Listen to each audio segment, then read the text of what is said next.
Good evening and welcome to Scotland at 7. My name is Sam Paton. It's been a while since I've been on here, so thank you for joining me this evening. And also joining me this evening is Maureen Watt. Hello, Maureen. How are you doing today? Hi, Sam. I'm fine, thank you. Still enjoying this lovely weather, but goodness knows how long it's going to last now. Fingers crossed we get some more of it. But in the meantime, we have got some stories for you this evening, so we're going to do a wee roundup of those stories and we will chat to Maureen in between. So the first story of this evening is on Gaza. With basically at the moment there is 53,573 Palestinians who have been killed. There is 121,688 have been so far wounded in Gaza. This is according to the Gaza Health Ministry. The government media office in Gaza puts the death toll to more than 61,700 people, including thousands of people which are still missing and presumed dead under the rubble. Overnight, Israeli airstrikes have killed another 45 people, including several women and a week-old infant. Doctors Without Borders say the amount of aid currently being allowed into Gaza is ridiculously inadequate for the 2.4 million residents, accusing Israel of creating a smokescreen to suggest the siege is easing. Israeli criticism from the UK and the EU over the campaign in Gaza. The European Union has announced a review of its cooperation agreement with Israel. The UK government suspended trade negotiations with Israel over its Gaza blockade. Former Israeli Prime Minister Ed Olmert has said the military operation lacks clear objectives and risks breaching international law. And Palestinian Authority President Mahmoud Abbas welcomed growing international condemnation of Israel's blockade and restrictions on aid. Pope Leo XIV has renewed calls for an end to the fighting and urged Israel to allow the delivery of humanitarian aid. In southern Israel, police have detained at least one activist attempting to block aid trucks entering Gaza at the Karim Shalom crossing.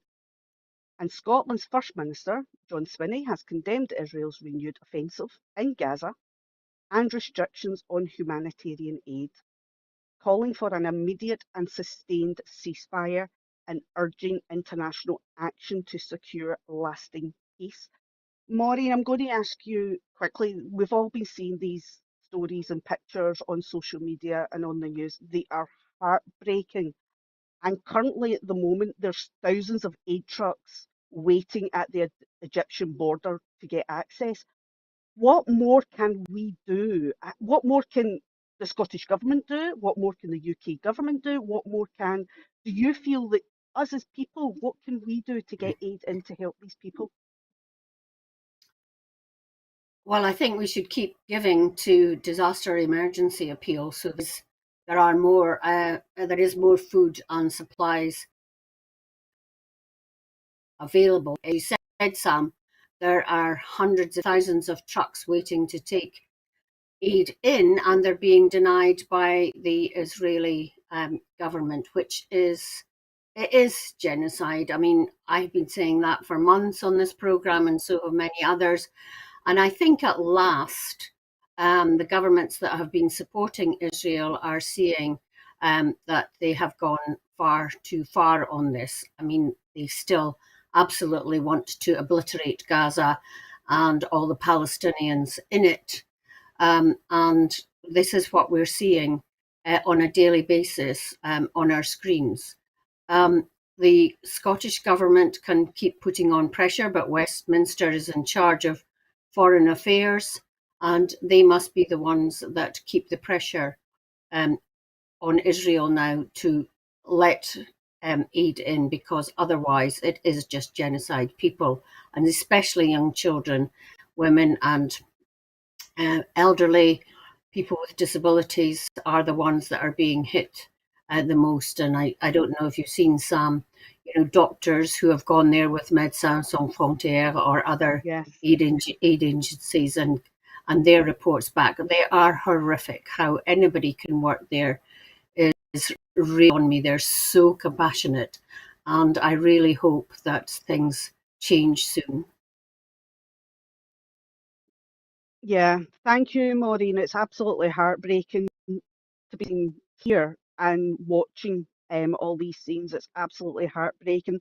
Um, well, everyone, as Maureen says, keep donating to the disaster funds because we need to keep the pressure up.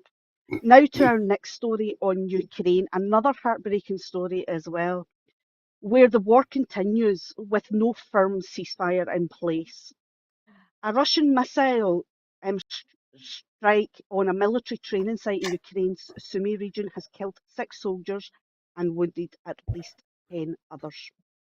Former Ukrainian politician Andrei Portonov was shot dead outside an international school in Madrid. He was previously a senior aide to ousted President Viktor Yanukovych. Sorry, my appalling pronunciation. Spain has seen several high-profile incidents involving Russian and Ukrainian nationals since the war has begun.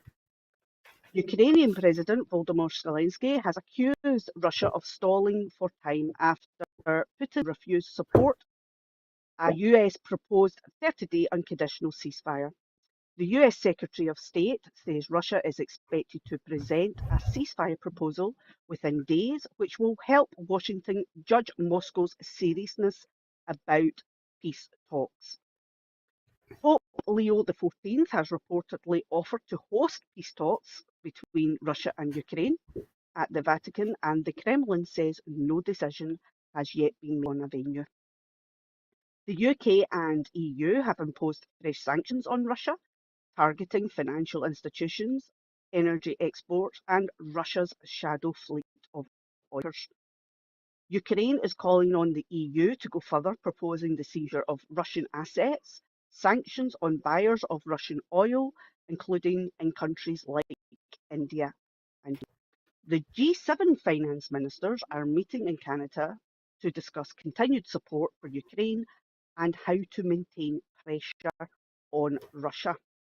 And a strategic partnership deal between Russia and Iran has come into effect, strengthening defence and economic ties between the two countries. Now, Maureen, this is another one, it's another heartbreaking story where, again, a lot of innocent people are being killed and targeted.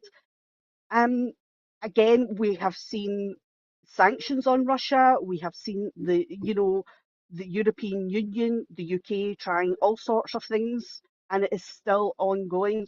And now we keep getting these promises from the US regarding, peace deals. Do you think that these are going to come about, or do you think um, Zelensky is correct in saying that Putin is just stalling and will keep on going? Well, I think I'm a bit more hopeful about Ukraine, actually. Um, I think, um, obviously Trump is getting frustrated that has been no ceasefire and no peace deal in Ukraine. I mean, that was one of his pledges within the first week, I think it was, that he would end the war. And I think he's getting increasingly frustrated. I think with the setup of proposed talks in Turkey, that's moved things along. Although Putin didn't turn up, he did send, excuse me, a delegation. We haven't heard much, I don't think, about how those talks went, but clearly they went back to Putin. We also haven't had well, I maybe haven't been reading enough, haven't read enough about what the extra sanctions are that the UK decided to put on Russia. But I think at some point, or maybe I'm just hopeful, that Putin will run out of road and will have to come Yeah, to the table and talk. Maybe that's not anytime soon. He's going to keep the bombardment up on Ukraine, and we've got to make sure that Ukraine has the ability to defend and attack as it sees fit with its counter ways. But I really do think that Putin is going to, as I say, run out of road soon and will have to come to the table. What the talks will be and what any outcome will be, I think, is still very much up in the air. Personally, I think, well, as long as Putin's on this earth, there's probably going to have to be territory given. But yeah, I watch this space. I think Trump will have Yeah, to. We don't really know what they talked about seriously. They talked for an hour, so they must have talked more than about Trump's new grandchild. So, yeah, well, I think there's more to come out on this. yeah. Well, hopefully we'll find out soon. But yeah, all these things, they kind of tell you what they want you to know rather than what we want to know. But hopefully, yeah, this is reaching the end of the road. Because again, it's another catastrophe in the world. Now we're going to move on to UK inflation rises. Oh my goodness. So the UK inflation rose to 3.5% in April, the highest level in over a year. As increases in household utility bills and service prices took effect across the country, the rise from 2.6 in March was above the market expectations and was driven by a sharp increase in water, gas and electricity costs, which changed on the 1st of April.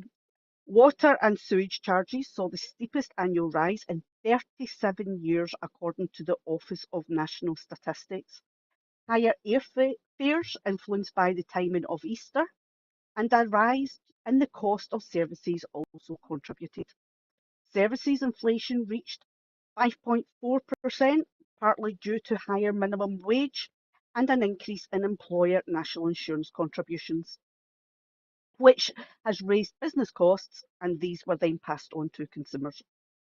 Core inflation, which excludes energy and food prices, have also increased to more than anticipated, leading to some economists to speculate that the Bank of England may only deliver one interest rate cut this year rather than the two previously forecasted.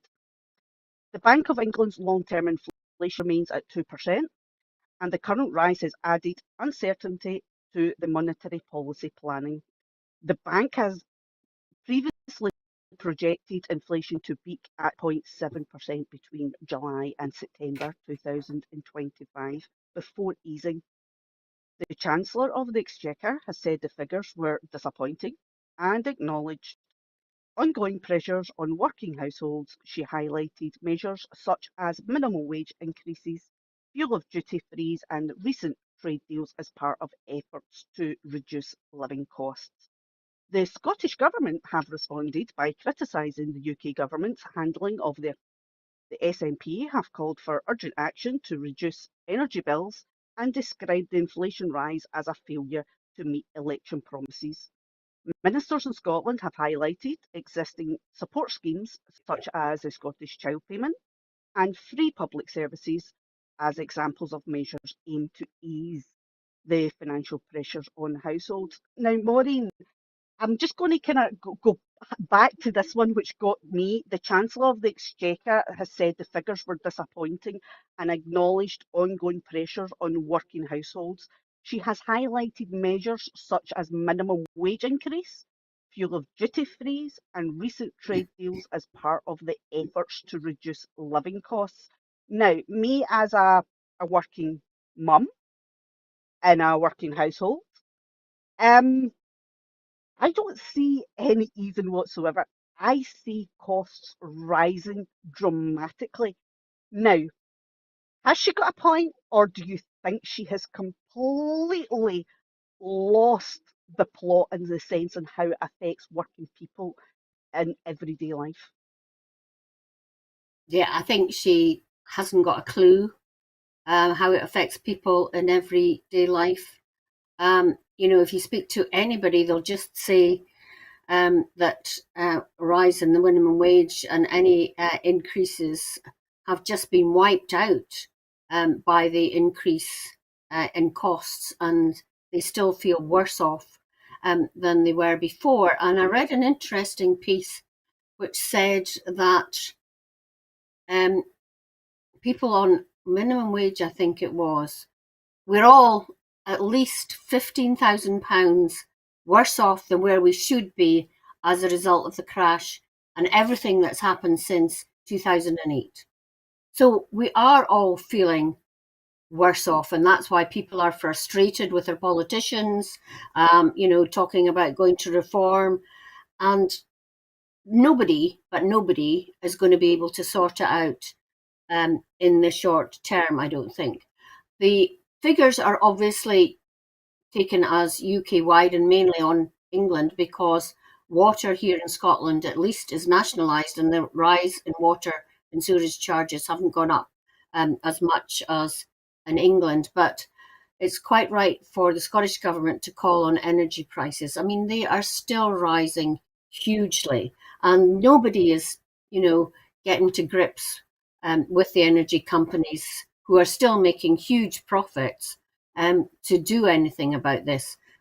And I don't know about you, Sam, but I mean, food is still rising when we go out and buy food. Things you think, oh my goodness, that wasn't that last week, and it's a lot more.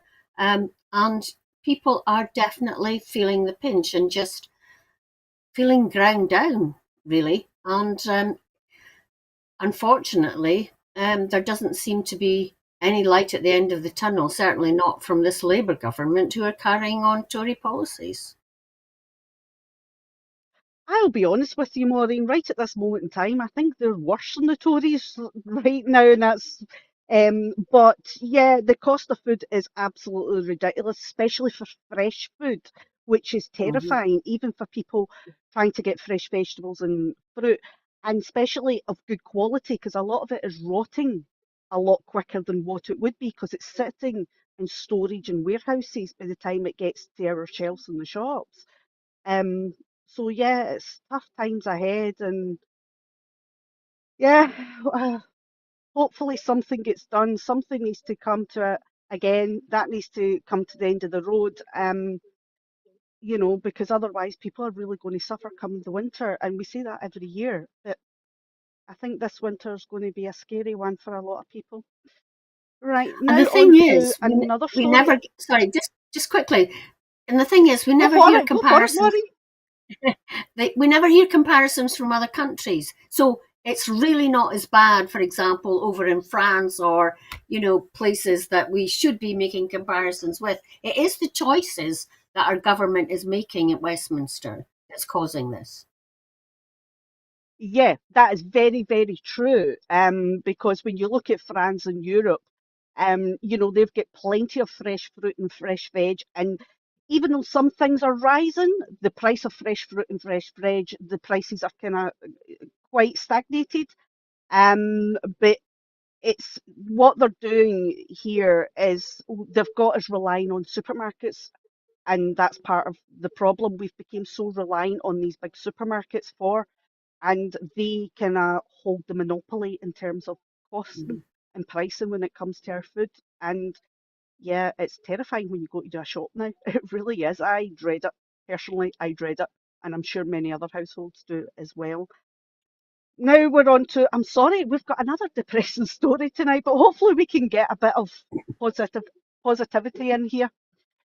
Now we're talking about the winter fuel allowance and the UK government's U-turn. The Prime Minister has confirmed that the UK government will review the eligibility rules for winter fuel payments for pensioners, with changes expected to be included in the upcoming autumn budget. Keir Starmer has told Parliament that as the economy improves, the government aims to expand eligibility for the winter fuel support. The move follows criticism of an earlier decision to introduce a means test, which removed payments for up to £300 from an estimated 10 million pensioners shortly after Labour took office. A change to the current £11,500 income threshold is now under consideration. Starmer said the decision to cut winter fuel payments was part of a wider measures taken to stabilise the economy and noted that economic indicators are now improving. However, he acknowledged that the cost of living continues to affect pensioners and that more is needed to be done to ensure people feel the benefits of recovery. The SNP has strongly criticised the UK government's policy, calling for a full and immediate reversal. The party said the changes have affected around 900,000 pensioners in Scotland and warned that further cuts to support for disabled people and public services would worsen inequalities. The Scottish Government has already announced plans to reintroduce winter fuel payments for pensioners in Scotland, but SNP Westminster leader Stephen Flynn said UK levels cuts would continue to put pressure on the devolved budgets unless fully reserved. Now, this is the thing, Maureen. When I'm talking to neighbours and people in my community regarding these cuts and all the things that Labour has been doing, and then the SNP kind of steps in and tries to litigate and kind of help people out. But really, these pensioners, we're talking about pensioners right now. They've paid into the system. They've paid into the system through their taxes and their national insurance contributions, under the belief, as I was told as a youngster, that when you retire, you'll be okay. We will look after you. You will be fine. And that's not happening now. They've took all that away. And especially up here in Scotland, we've got really dirty, wet, damp, especially in the winter. So my question to you is, does SNP need to be a bit stronger in their condemnation with Westminster? Do people need to be a bit stronger in their condemnation to Westminster? Because we've already paid into the system and we've paid into the Westminster tax system for them to look after us. What's your feelings on this? Yeah, well, we always have to remember, well, we've paid in, but it hasn't been saved for us, as if there was a pot of money that you could then get back. Pensions are paid out of current income and current taxation.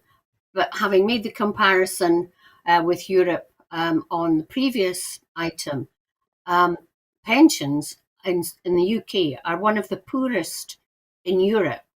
And it's absolutely disgraceful given that we're the sixth richest country in the world. And yet our pensioners and everybody else puts up with that. I mean, where does our taxation go? Because our taxation is higher than in most countries. There really does seem to be mismanagement of the economy. It'll be interesting to see what the change in will be made to winter fuel payments. I can't see them being restored fully.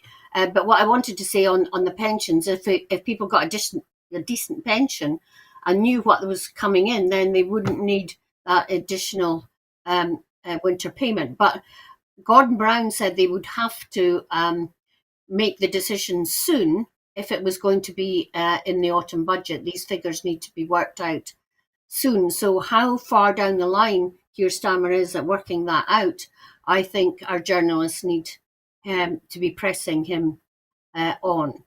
As a former politician, though, and as a former minister, my first reaction was, well, John Swinney was already setting money aside for this. If he doesn't have to set it aside now, what will he be using it on? So that's where I am at the moment on this.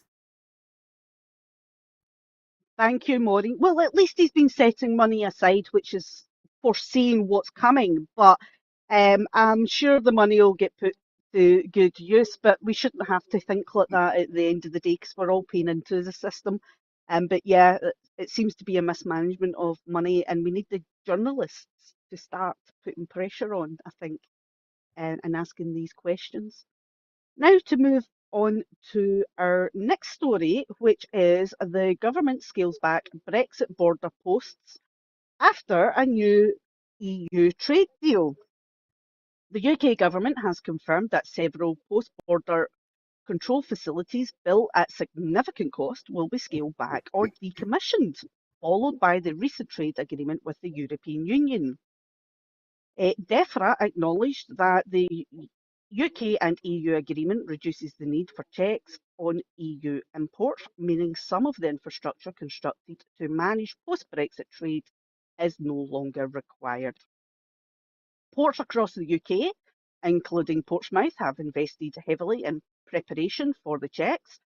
Portsmouth's £25 million border control post, built to handle up to 80 inspections a day, has been averaging just 3 since opening in April. Local officials are now considering whether to repurpose or demolish the facility. The British Ports Association estimates that the port operators collectively spent over £120 million on new infrastructure on top of £200 million in government funding providing the Port Infrastructure Fund. And it's now calling for compensation to help cover losses caused by the sudden change of requirements. DEFRA's Director of Biosecurity, Emily Miles, confirmed that the focus would now shift from routine inspections to targeting of illegal imports, with the number of operational border sites expected to be reduced. Now, Maureen, this decision certainly raises a lot of concerns because all this money was put into building these infrastructures and basically got private operators, licenses and things to operate that with government guidelines at the time. And now, I mean, one of them just since April has only done 3 inspections since April. You know, that seems a total waste of money, especially when we're talking about pensions and, you know, all the other things, inflation and things like that. It is bizarre. What's your take on this? Yeah, I mean, that's an example of the huge waste of money that governments do, whether it's on COVID contracts or whatever. And this is a latest example of this. I bet the contracts in the first place went to, under Tory government, to Tory donors. But the thing about this deal with the EU, I mean, so much of it has been about, so many lines of it were to be negotiated, to be continued, to be negotiated, to be negotiated, to be negotiated. So we don't really know on many things what's going to happen. What struck me about the deal earlier this week was how ignorant, and I mean ignorant, the UK government ministers are about fishing and the effects of any deal on fishing. I heard them welcoming the words from the salmon fishers, not realizing that salmon fishing is farmed fishing, not boats going out to catch fish in the North Sea. It was absolutely cringe-making. So I think they're doing this completely the wrong way. Because if we are going to hear all of these lines about this deal coming out over the coming weeks and months, this is going to add fuel to the fire every time there's an announcement made on the EU to reform. So I think they need to step back, get all these lines of the deal worked out and give us it in a oneer rather than drip feed the aspects of this deal that still have to come. And while I welcome, it being made easier for our goods to go into the EU market, I think they're still being very negative about the youth mobility schemes. I mean, I think that's absolutely vital. And as I said, so many other lines are still to be negotiated. So yeah, watch this space on this. I'm sure we will be reporting on each and every stage of this on Broadcasting Scotland, Maureen. But yeah, you're right. They just seem to be drip feeding the wee bits of information, don't they, at the moment?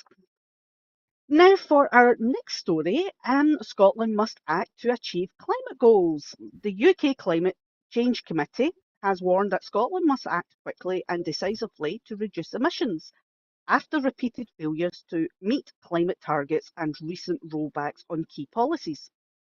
In its annual progress report, the CCC, the Climate Change Committee, confirmed that Scotland is no longer on track to achieve its original target of 75% emissions cut by 2030. And the Scottish Government has now adopted a new approach based on a 5-year carbon budget in line with other UK administrations. The CCC, the Climate Change Committee, has said that the progress in areas such as low carbon heating, insulation, public has been too slow.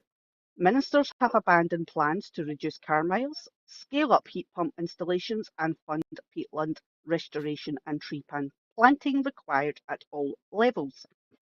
The Scottish Greens, whose co-leader previously held the Net Zero portfolio, said the Climate Change Committee report should serve as a wake-up call for all parties.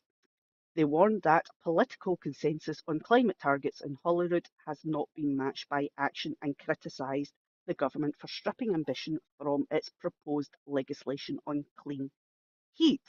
Now, Maureen, this is one of these contentious subjects because people, on one hand, they're aware of climate change and what it's doing and the effects.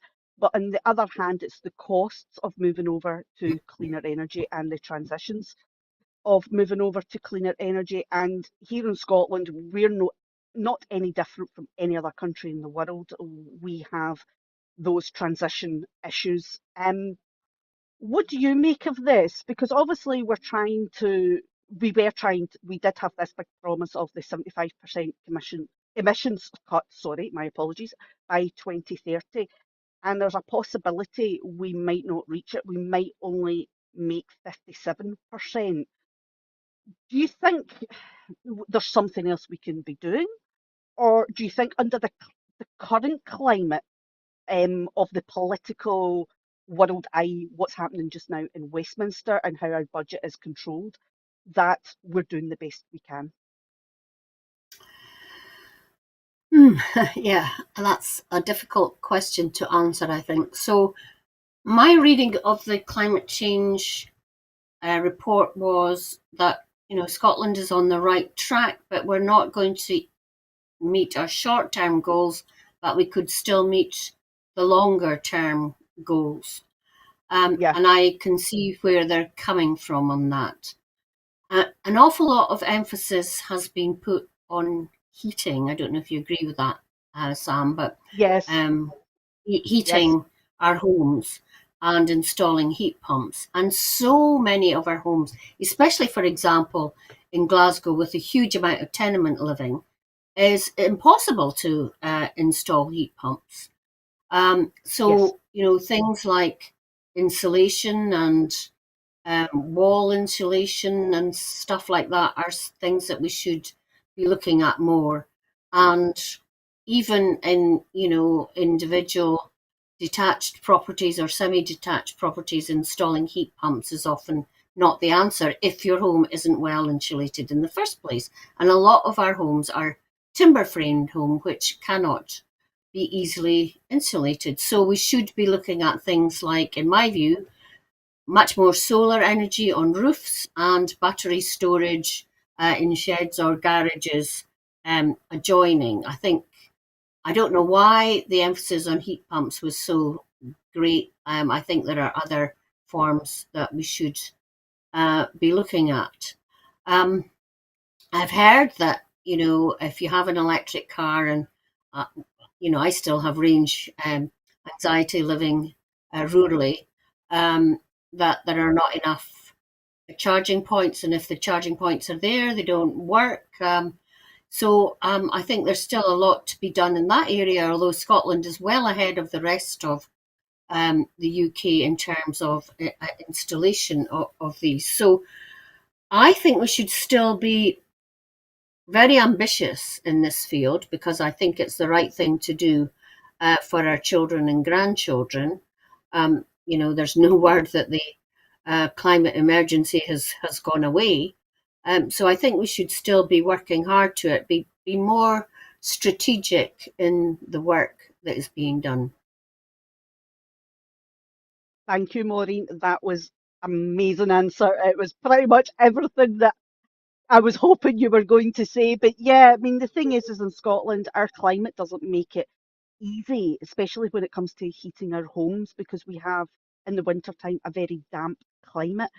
So it could be warm and muggy outside, but damp and moist is in the atmosphere as well, which does a lot of damage to our buildings, especially if they're timber framed.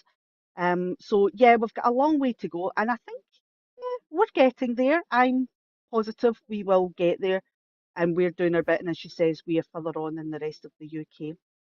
Now to move on to our next story, which is a better story, a bit more good news.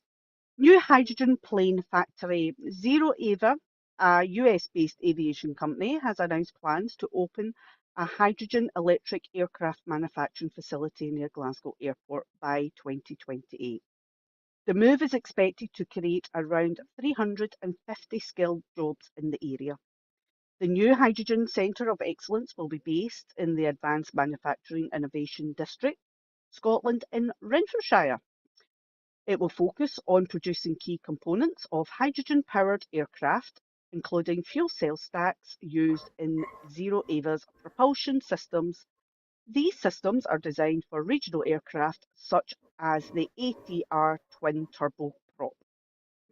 The project has secured strong financial backing and it includes £9 million grant from Scottish Enterprise and £20 million investment from the Scottish National Investment Bank.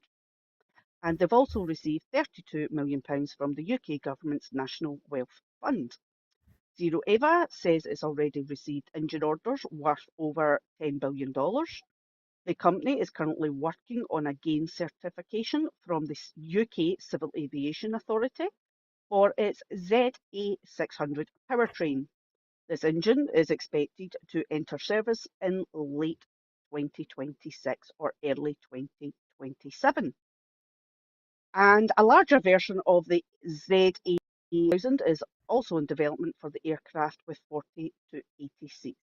Glasgow Airport is aiming to become a hydrogen hub by 2027, supporting the development of the zero emission flights. The factory is expected to help achieve Scotland's climate goals and position the country as a leader in green aviation technology.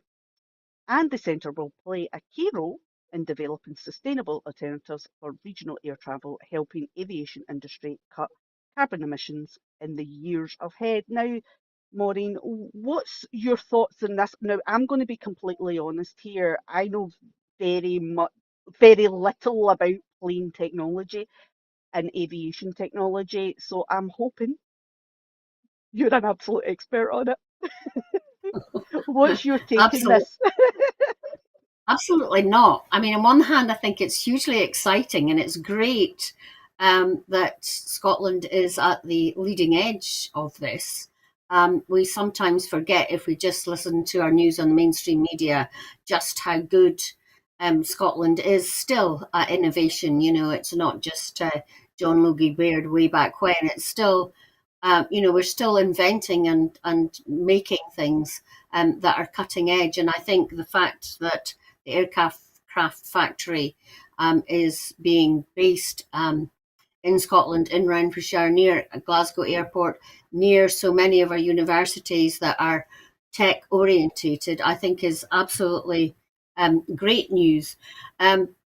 My so I really don't know about how hydrogen fuel works exactly, although I do know that there are we've got a lot of hydrogen or can make hydrogen very well in Scotland. And I remember Scotland Renewables telling us years ago as MSPs that Germany was very keen on getting Scotland's hydrogen. So this is really good news. As I say, it is really, cutting edge tech, and I'm sure we'll be hearing a lot more about it in the future. I mean, I I like flying. I'm not scared of flying, but I think if there are new ways of flying the aircraft, I'd need to be pretty sure that a hydrogen fueled aircraft was as safe as what we've got at the moment. Thank you very much, Maureen. I'm very much, I'll stay on the ground. Thank you very much. My days of flying are over. Um, so, yes, I'll just stick with being on the ground. Now on to our next story. This again goes back to the cost of living. The stagecoach drivers to strike in the west of Scotland. Around 430 stagecoach drivers in Ayrshire, Lanarkshire, and Glasgow will strike on the 26th of May, 2nd of June, and the 6th of June after pay talks with the company broke down. The union confirmed its members at the depots in Ayr, Ardrossan, Kilmarnock, and Arran backed strike action by 98% following rejection of a 4% pay offer. The union said they'll leave drivers in the west of Scotland amongst the lowest paid in Stagecoach's UK operations. The dispute also centres on proposed changes to working conditions, which the union says will result in longer hours, reduced annual leave, and extended unpaid breaks. Further rolling strike action is planned for a 6-week period following the initial dates. Depots in Dumfries and Galloway are not included in action, as the drivers have accepted paid deal, which includes a wage deal increase of 12%. Stagecoach said it would maintain normal operations from Cumbernauld, Dumfries, Stranraer depots with reduced services in Ayrshire. The company said it was seeking a fair and sustainable deal and has urged Unite to return to negotiations. Strike action has previously suspended when Stage withdrew a proposal to cancel annual leave, but talks have since stalled. The union has warned that services across the West face widespread disruption unless a new agreement reached. Now, Maureen, understand because the cost of living is getting higher. People are struggling with the bills and the food. What do you miss in the sense that these people who are striking are the lead in the Stagecoach company? What's your thoughts on this? I was surprised to learn, Sam, that um, there are these regional deals rather than Yeah, a Scotland-wide deal or a UK-wide deal for Stagecoach. I can't quite understand how they're in this position, that these deals are done on such a localized basis. It seems really weird to me that, if you work in Stagecoach west of Scotland, you're not getting paid the same as uh, northeast Scotland. Seems really, I can't quite get my head around that. It's unfortunate that the negotiations have got to the stage of the union saying they're going to take strike action, especially as it's coming up to summer and folk will be wanting to go down to the Ayrshire coast for days out and things like that and would take the bus. So um, I hope that negotiators will get back round the table and this can be resolved so that people are not left in limbo if they're going for a bus and find that it's no there, nowhere.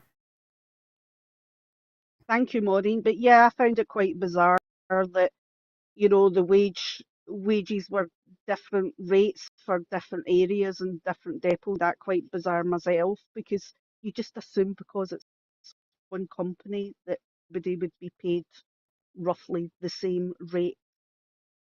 So I'm sure hopefully we'll be covering this more as time goes on. Now for the next story, the increased funding for the tech-enabled housing. The Scottish Government will more than double funding for its housing adaptations programme in 2020-2025, boosting older people to independently demand on social care services. The Social Landlord Adaptations programme, which enables housing associations to make changes to properties that support ageing, will see its rise from £8.2 million to £28.9 million. The programme uses technology designed to help prevent hospital admissions and delay for long time. Visit to Beal Housing Association's Tech Hub in Linlithgow, the Social Justice Secretary observed a range of technologies that are already quality of life for tenants and lower costs to the public sector. The investment is part of the Scottish Government's wider effort to respond to demographic change, with the ageing population placing additional pressure on the NHS and social adaptations, such as remote monitoring, emergency rooms, accessible bathroom conversions, designed to help people manage health conditions from home. In addition to Adam's programme, the Scottish Government with a focus on properties for social rent. Ministers have also said this reflects their commitment to ensuring that everyone in Scotland has access to an affordable home. Field and other housing associations argue that better housing should be seen as essential infrastructure for health and care. They say that investing in technology-enabled homes can keep people connected, reduce the need for formal care services and avoid preventable hospital admissions. By expanding this programme, the Scottish Government aims to support housing providers in planning and delivering more tailored solutions while making more effective use of public funds. Now, Maureen, reading this story, I just found this amazing because I live in the village that the people bought the housing themselves and created their own housing association. And that's the Renton in Dumbarton. Way, way, way back, they bought the housing from the local council. And what they have done is transformed this village, and every house has been built since has basically got all these things in place as standard practice. You know, okay, we never had the technology, but in terms of everybody has a safe, adaptable house. All our houses that are built in the village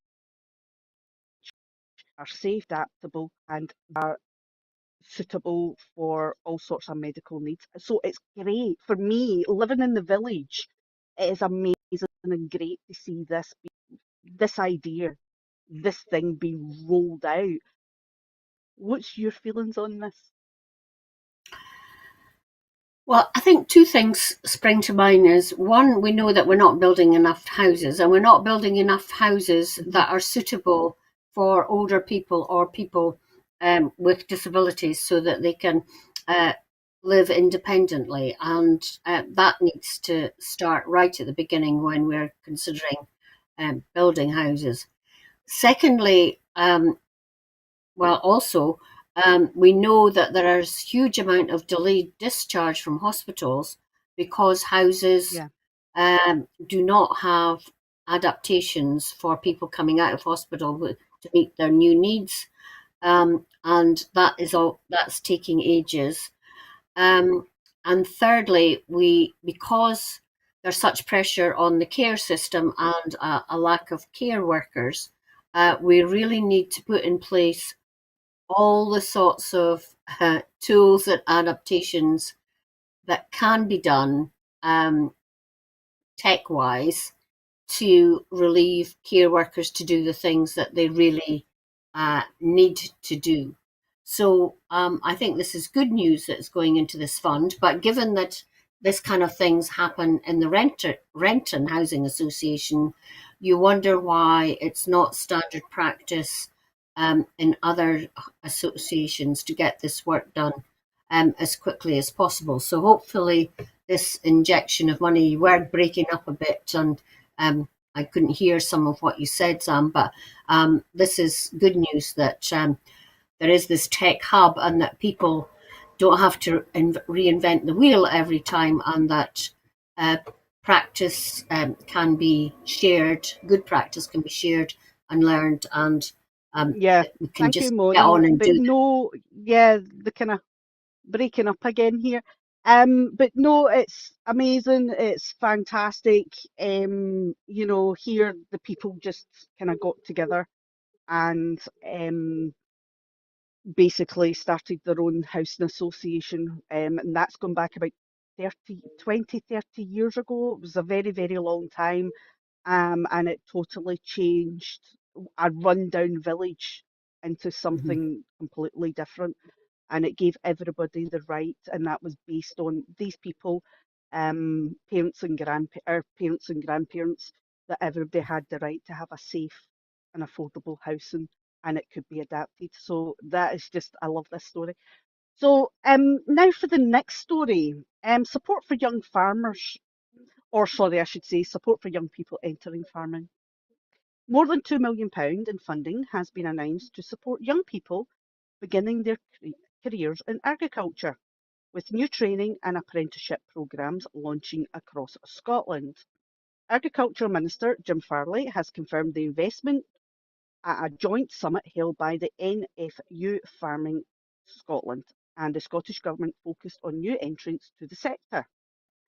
The package includes a £1.8 million commitment over the 3 years for the newly expanded land-based apprenticeship programme, as well as the relaunch of the Next Generation of Practical Training Fund. The pre-apprenticeship programme aims to support around 400 young people and will be delivered in partnership with Lantra Scottish Machinery Rings, SRUC and Borders College. It provides early practical experience for those looking to enter land-based industries. The Next Generation Practical Training Fund, now open till March 2027, will provide at least £300,000 per year, and it allows young people to access flexible individual skills training tailored to the needs of modern agriculture. The Scottish Government has said both funds will improve skills development and support the sector's recovery following Brexit-related labour shortages. To date, more than 60 applications have been received for the training fund. The NFU Scotland welcomed the investment, saying it marks a key step in securing the nature of farming. The sector partners have emphasised the importance of combining training support with action on land access and capital funding to create a clear path into agricultural careers. Lantra Scotland will manage both initiatives and has encouraged wider industry participation to help deliver the programme. Now, Maureen, you probably don't know this, but I'm the kind of partner of a farmer.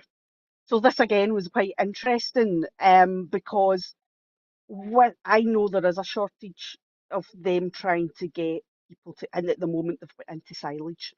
So it's very long hours, quite literally bizarre long hours that they're working right now. And it's one of these sectors that if you are not born into it, it's quite hard to get other people interested in. But it's such a rewarding sector and career to be involved in, to see the process that happens with farming from start to finish. So you're taking all the investment and the encouragement of getting youngsters involved and getting them interested in the farming industry. Yeah, so I'm a farmer's daughter as well. I did my share of getting up early to bottle the milk and deliver milk, and my brother is the farmer. Um, uh, I agree. I mean, there are loads of people interested in farming, but just can't get that break to get in. Yeah. and there's not enough people wanting. Well, I mean, there are more vacancies in farming. Farmers are an older generation, their own families don't want to take over the farm, but we need people to be producing food from our land. And that sometimes really worries me when I think about it. You know, we have got Yeah, great food and great produce from our farms, and I worry sometimes that it's not, our land is just not going to be farmed because of a lack of personnel. So I think it starts right at the beginning from primary school and schools going out to farms. yes. Lantra do a huge amount of work encouraging people to see the job opportunities on the land. And I think the idea of farming apprenticeships is good. I mean, if a farmer knows that his own family don't want to go into farming, you know, why isn't there an apprentice to come and be shown how all the farm works? I hope it's open to as many girls as it is boys, because some women make fantastic farmers. So, yeah, this is good news, because I know that the scheme usually doesn't have enough people taking up the money that's there. So, if there's more effort put into Yeah, using all these organisations to make people know that this fund exists, the better. yeah, definitely, Maureen. And you will know this as well through experience. But you find quite a lot of the older generation of farmers, the ones who should be retired, are still out working because they don't have the manpower of the younger generations at them. And that's what our experience is as well. And it's a shame because a lot of people don't know how to get involved in farming. They might be interested, but they don't know how to get involved. So if it opens up a doorway, that's a good thing. And but as you said, it's got the interest has got to start from primary in the sense that the kids learn what the farms do, how they produce our food, how they produce our grains, what they do. Um, because when I talk to people, they are amazed the amount of science that's behind even just cutting silage. They just think they just go out and cut silage, but there is a kind of science behind it, and yeah, I end up boring people with it because I think it's absolutely amazing for the sugar contents. But no, but there's so much more, and it is as much as exhausting and as much as you hear them all moaning, they are they love their job. They absolutely love what they do. And that's the thing about it. They all love it. It's a way of life. It's a lifestyle. It really is a lifestyle.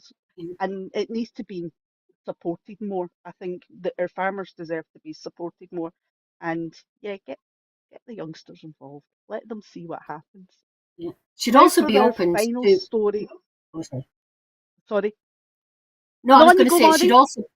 it should also be open to people who have come to live and work here in Scotland, you know, on the farm, Yes. and you know want to stay. I mean, Brexit has caused havoc with that, but those that are still living and working on the farms, it should be open to them as well. Oh, definitely. I agree with you completely. Definitely. Now, for our final story of the evening, a Down syndrome inspired garden wins silver gilt at the Chelsea Flower Show. A garden inspired by a young boy from Dumfries in Galloway has won a silver gilt medal at the RHS Chelsea Flower Show, and the design celebrates the lives and experiences of people with Down syndrome. Scottish designers Duncan Hall and Nick Burton created the Down Syndrome Scotland Garden in tribute to Hall's 8-year-old nephew Liam. Commissioned by the charity Down Syndrome Scotland, the garden explores both the joyful qualities and the daily challenges faced by people with Down syndrome. The garden will remain on show in London until the 24th of May before being permanently relocated to Pallasrig Country Park in North Lanarkshire. The charity praised the design for raising awareness while highlighting the need for greater inclusion. The designers said they hope the garden encourages people to look beyond assumptions and better understand the contributions of people with Down syndrome. Now, Maureen, that is absolutely a gorgeous story. It is absolutely lovely. What's your feelings in this wee story about Liam and his garden?